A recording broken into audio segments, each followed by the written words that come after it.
अस्सलाम वालेकुम दोस्तों, हर पल जियो जी रमेश सांवल यार पी आज अपडेट सां गॾु हाज़िर थी चुका आहियूं। इन खां पहिरीं असांजे चैनल ते न्यू आहे त सब्सक्राइब करे हाल ते क्लिक कंदा दोस्तों। त बिना देर हलूं त पंहिंजी अपडेट जे तरफ़ तव्हांखे इंतज़ारु कोन था करायूं।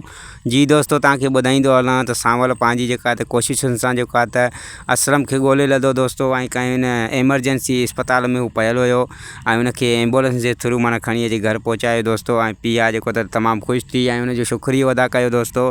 ऐं असलम बि हुनजी माना दूरि करे छॾी कमी पेशी जेका हुई। त पीउ खे हुन ॾसियो त जेको आहे त मुंहिंजी गैरेज जेका ख़रीदणु था चाहिनि, हुनजो मुल्ह लॻाइणु था चाहिनि, त हुन में जेको सांवल जो हथु न आहे त उहो बहितर माना उहा थी वई। त मां त सांवल खे अलाए छा छा सम्झी वेठी हुअसि सिर्फ़ु ऐं सिर्फ़ु तव्हांजे चवण ते, पर हू त हिकु माना नेक ऐं शरीफ़ छोकिरो आहे। नेक्स्ट एपिसोड में त हुन ख़बर पवंदी आलियान खे त जेको आहे त पीउ खे माना कुझु माना थियो आहे, एक्सीडेंट थियो आहे। त हुनखे जेका लुगना आहे त उन सां गॾु थी करे माना ईंदो पीउ ॾे माना गुलनि जो तोहफ़ो खणी ईंदो ऐं हुन सां जेको आहे त वालद जी ताज़ियत करणु ईंदो, हुन सां मिलणु ईंदो दोस्तों।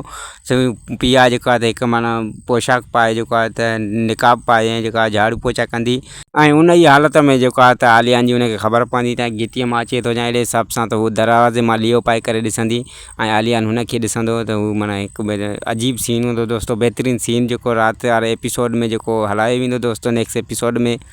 जी दोस्तों, तव्हांखे ॾसींदा हलूं त सांवल खां हिकु नई मुसीबत शुरू दोस्तों, जॾहिं त हुनखे दाऊद साहब जेको मूसा आहे दोस्तों, हुनखे उहो घुराईंदो त जॻह ते कब्ज़ो ख़ाली कराइणो आहे। हिकिड़ो हमराह आहे जेको जॻह नथो ॾिए, उहो केस जेको आहे त सांवल जे हथ में वेंदो ऐं सांवल खे ख़बर पवंदी त उहो जेका जॻह नथो ॾिए त उहो असलम आहे। त हू जेको आहे त सांवल परेशान थी वेंदो दोस्तों, ऐं हू जेको आहे त न चाहींदो त असलम खां मां उहा छिनी जॻह वठां, छो त हू हुननि सां जेको आहे त हमदर्द आहे हुननि जो दोस्तों।